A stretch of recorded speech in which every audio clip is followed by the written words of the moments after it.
Good morning, Thursday morning. I think we can all agree most of my days are pretty geeky. Today, though, is a whole new level of geeky. Going to Raanana to meet Anodot right now. Super duper hot company. After that, having lunch at Facebook Israel with Tahg Adler and Ben Lang. Two really close friends, super duper awesome dudes. Very excited about that. And then one more meeting, followed by a meeting with Shai Wininger, the one and only co-founder of Lemonade. But we're not meeting to talk about insurance or even tech. We're meeting to play with a VR. He's got the new Oculus Go and he invited me to his office to play around. So I'm excited about that. And then Thursday night, hanging out with some friends, and then the weekend. So it's gonna be a great day. Let's do this. In other news, I need to stop calling Tahg Tag. It's Tahg Adler, not Tahg Adler. We've been friends for years and I still call him Tag. Anyway, here we go.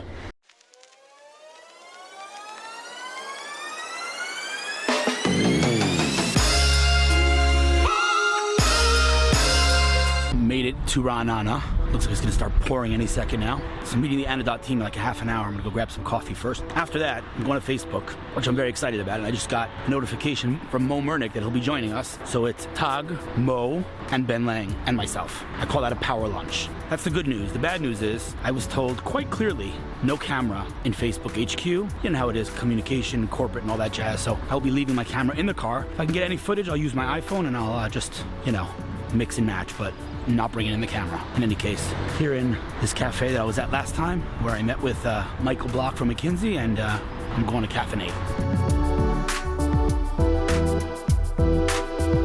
All right, made it to Anodot. As soon as I find the entrance to the building, I guess this is probably it. Hopefully get them on camera. Very hot company. Yeah, I would imagine this is the entrance.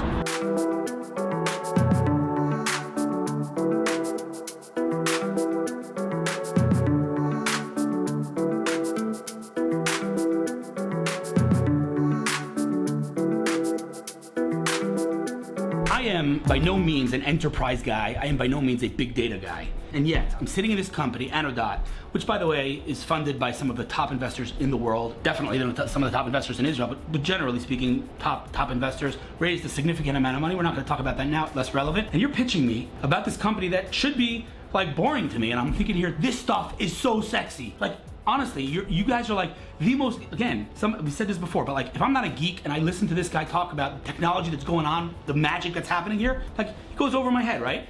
But like I'm listening, I'm thinking to myself, this is unfreaking believable. Back up, who are you? Tell me your name, what's your name? I'm David Drai. You're the CEO of Anodot. Yes. All right, let's see if we can do this. This is a challenge, you ready? Okay. What is Anodot? Ooh. Let's say my grandmother's watching, what is Anodot? Anodot is... By the way, I can answer it if you want. You taught me well. Just telling you, but I want to see you do it first. Okay. What's Anodot? Anodot is actually a new way of getting insight from big data. Okay, that's great. All right, we can go home now. Okay, so let me tell you, all right, so yeah, that is true. Why do I think this is sexy? Today, the amount of data in our world is growing exponentially. And when I say exponentially, that's an understatement. The amount of data that we have access to and that we're generating is off the chart. My camera's not behaving today. Hold on, let me get this. The amount of data that we have access to and that we're generating on a regular basis in the business world is unprecedented, unparalleled, and not slowing down. And the big data world, analyzing all that data, it's a very saturated market, and you're not the first to say that you're an analytics company, you're not the last to say it, everyone says that. But I'm gonna take a parallel from our world, maybe even from the marketing world, the very niche world, the marketing world. It used to be, I'd have to pull data to me, right? I would Google things. Today, what's the name of the game? Push, right? You give me what I want, when I want it, and that is the way consumers behave, and that is the way our world behaves, and that is the way we expect things to happen in our world. Now, that the parallel to that in the enterprise world is what you guys are doing, I think. Are we good so far? Okay. Yes. I don't know why my camera's not behaving. Stay still, thank you. What you're doing is as follows. You're coming to an enterprise, and by the way, without saying... You know what is the fun stuff in this video blog? What? That I just need to approve. You say everything right. People say I talk too much, but I'll tell you something. You know why I talk too much? Let me tell you why I talk too much. Because I love this stuff. Like, I genuinely love this stuff. I'll let you talk in a second. No, it's okay. No, I'm gonna shut up. I'm happy. You're a lot smarter than me. Your English is better than mine. Okay, but here's the thing, right? So what you're doing is like this. You're saying to an enterprise, okay, you guys have an insane amount of business data regarding everything that's happening in your system. It's endless. Right. Now, you don't need to know everything at all times. You need to know specific things. But Anodot takes all that data, analyzes it, and says, you need to know X, Y, and Z? Take X, Y, and Z on a silver platter. Here you go. Here's the data that you need right now. We have, by the way, a lot more Anodot. So I compared it to a wide lens, like this lens. Very wide, right? You see a lot of things. But if I go like that, boom, I just zoomed in, right? That's what you guys are doing. You like that comparison? You like that? Not bad, not bad. All right, we'll give it a 7, 6.5. Okay, 6.5. Okay, so we'll work on it. But the point is, you guys are a wide lens. You see everything in the system. And then when a company needs to know, why did my revenue drop in Southeast Asia yesterday by 15%, you then say, okay, there's an anomaly here, there's an anomaly there. These two things might be connected. You then say to me, let's explore that connection. Right. And you say to me, here are the problems, here's the data, and here is perhaps the root cause, what'd you call it? Root cause analysis. Root cause analysis of that problem, or of that incident, or of that anomaly. Right. Okay. How many people work in this company? 70. 70 people in Raanana. Why Raanana, by the way? I'm curious. Why what? Why Raanana? Yeah, why Raanana? Oh, it's a good question. Actually, Raanana is the, let's say, the triangular place of the three co-founders. Ah, okay, interesting. So where the found? So I live in a place called Kadima. Okay. We have a founder in Tel Aviv. Okay. And another one that is in Hod Sharon. Got it. And it's a good place in the middle. Central, okay. So we started here, No, and my camera, now we please. cannot move. Got it. Well, I just going to tell you something. I love Raanana. I just like. And it's a great, it's a great city. We don't need to move. I absolutely love it here. Okay, fine. So can you just tell me, and we don't have to, by the way, and this is not live, so we can always edit out if you don't want to talk about it, but can you, public knowledge in terms of the information out there about Anodot, what is announced in terms of the amount of funding that this company raised, or do you not want to talk about it? No, it's published. So far we raised $27.5 million. By the way, not to forget, we have also an office in Sunnyvale with great people. Oh, cool. I didn't know that. All right. A big office there. Who invested in this company? So we have Tal from Disruptive. Tal Barnoch, who's on the vlog, I think. I met him in Jerusalem, and I interviewed him, if I'm not mistaken, at one of these conferences in Jerusalem. And okay, so you got Tal Barnoch from Disruptive. Tal Barnoch is our #1 investor. He's the best. Okay. We have Eden Shohat from Aleph. Aleph, you guys know Aleph. You I mean, know we Aleph. talked about them last night with GE Ventures. Jonathan Pulitzer is married to Michael's sister. It's a small VC world here. Okay, yeah. And if you say so. And Redline Capital, right. With a very, very smart investor called Benno. Amazing. Okay, and so one might say, or one might mistakenly think, and I'm going to let you go in a minute, I know you're busy. One might mistakenly think this company, is disrupting, I hate that word, this company is changing this massive freaking $1 trillion market of big data that's only growing. You're sitting here in Raanana, you raised $27 million, which is a lot of money, but if you look at the Silicon Valley companies, they're raising $27 million pre-seed. Raising 5 times that pre-seed. Can you really sign the big boy? Now, I know you can't talk about specific customers, but are there some customers you can talk about? Yes, sure. We have big customers like Lyft, famous customers. Lyft, freaking Lyft. Yeah. WeWork. These guys are using your technology. I know. Using LivePerson. Amazing. Incredible companies. And King.com, the Candy Crush. Wow. I need to learn from you how you close these deals, but that's our next meeting. But let's just sum this up, okay? Because I know you have to go. Sum this up. But I tell you the thing about what you say about the big money, and this is also a philosophy, because I believe that you don't need to raise too much money, and we can write an article about it in another time. It's an interesting topic. You don't raise too much because otherwise you are not effective. Do you watch Silicon Valley, the show? I saw only the hot dog, not hot dog funny stuff, but that's it. So, first of all, I just want to tell you 2 things about two quick things, 2 real quick things. In one episode, their investor, Pied Piper, is the company. Their investors sitting in the room, and they're at the whiteboard, and they're saying, okay, here's our revenue model. And the investor's on the phone, and he goes, I gotta go. He hangs up the phone. He goes, wait, what do you mean revenue? And they're like, well, what do you want to make money, right? They're like, he goes to them, you guys are a pre-revenue valuation right now. Your valuation could be anything. Exactly. If you start generating revenue, then your valuation is based on your revenue. Are you crazy? Don't make money. Yeah. It's hilarious, but it's hilarious because it's true. I mean, people are.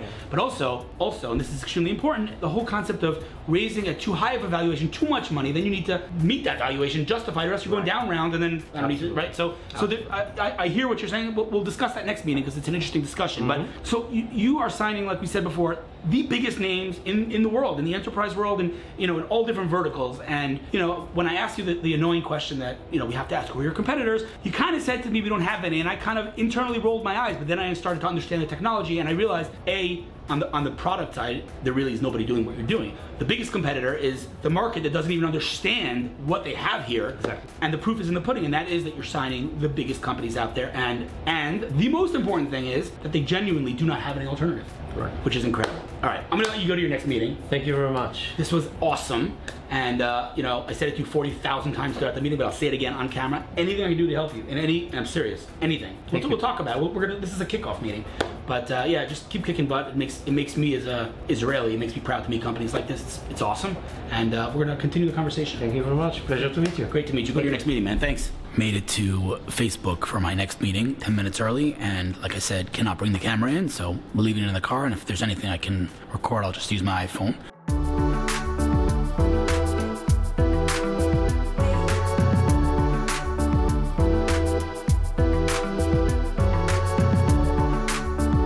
Just left Facebook HQ, was sitting there with this guy. As I said, I was not allowed to bring the camera in, but you're gonna have to take my word for it. Ben Lang here with Moe Mernick and Tahg Adler, not Tag, Tahg.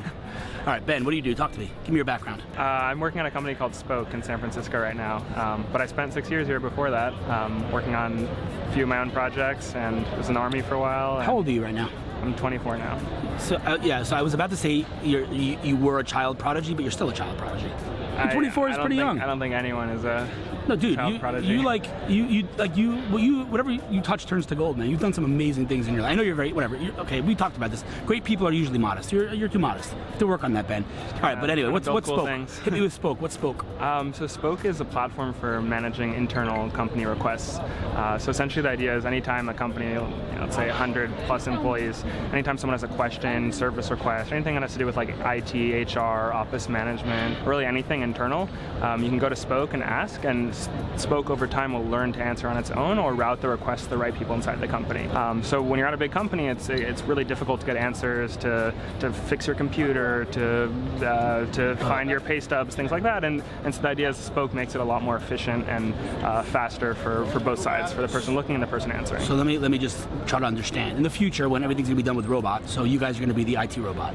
We're essentially trying to like augment the folks in these types of roles where they're answering a lot of repetitive questions each day, and so we're trying to help them like free up their time so they can focus on more creative projects. What's the website?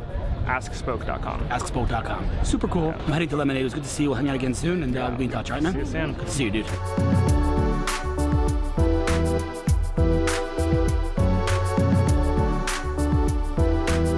I'm going to Lemonade in a couple of minutes, but I really wanted to just talk about something that I've actually been thinking for a very long time and been holding in my stomach, and I haven't spoken about it because of the sensitivity of the issue, but it's gotten a little crazy, so I did want to talk about it.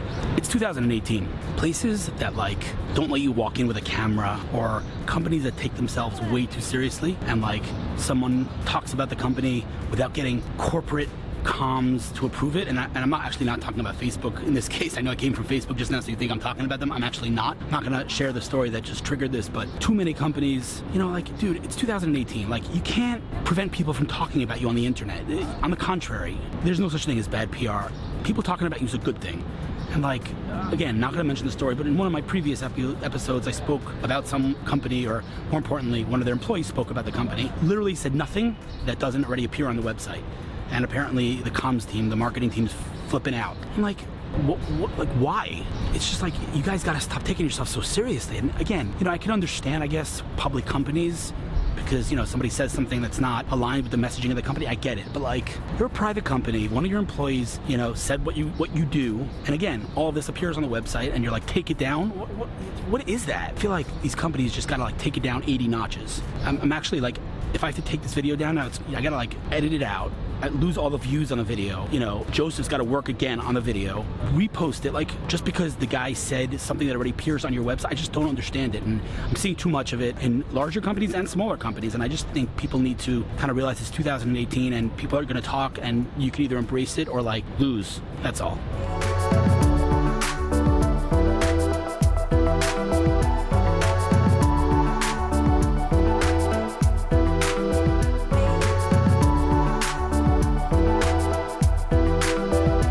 So the reason I did not show you our VR play just now at Lemonade was because we had to reschedule. This company is scaling at a pace I've never seen anything like it in my life. So I love Shai, I love Lemonade, and yeah, he was just back to back, so we couldn't do it today. But we're going to reschedule. He said to me you could stay and play around with the Oculus, what's it called, Oculus Go, I think. But I was like, nah, I want to hang out with Shai and whatever. So we're going to reschedule. But yeah, Lemonade is a whole different level of unbelievable in terms of execution. In any case, yeah, so that other topic I was talking about before is really starting to get to me. People just take themselves a little bit too seriously. Anyway, I think I'm gonna call it a day and a week. It was a great week, and next week it's gonna be nuts. See you then.